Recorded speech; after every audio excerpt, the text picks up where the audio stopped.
Well, certainly the initial rate rise. I mean, there's the old, the wait for three rate hikes from the Fed before you sell stocks, because typically the third or fourth rate hike that causes issues. But look where we're coming from. I mean, we're going to go from 0 to 0.25 or maybe 0.5, and I don't see them getting more aggressive than that for a long, long time. I think they want to get off 0, but is this going to have an impact on large impact on stocks? I think not, simply because if you look at what alternative investments are going to yield, it's still sub 1.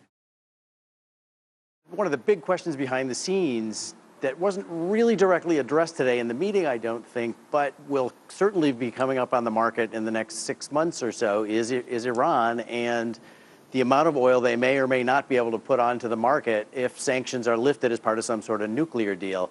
The Iranians, the oil minister basically said that he could bring on close to 1 million barrels of oil within 6 months to a year. There are very few people who believe they could bring that much on, but most people, are in the market of maybe 500,000 barrels within 6 months to a year, which is a significant amount.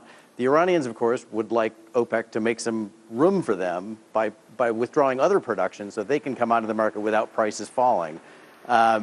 The Saudis in particular, but I don't think anyone in OPEC is in any mood to do that. So the question then becomes can the market absorb another 500,000 barrels over the next 6 to 8 months? People should watch us every now and then, Kelly, certainly you, I don't know about me, but you, to see, we've been talking for a couple of months as to whether or not the economic news will be better than everybody anticipated. You can give yourself some credit. I'm going to give myself a little credit. And I think that was confirmed with today's job report. And bond yields have moved higher. And I think the real thing going forward is going to be how bonds do on Monday. I think that's what I'm looking at.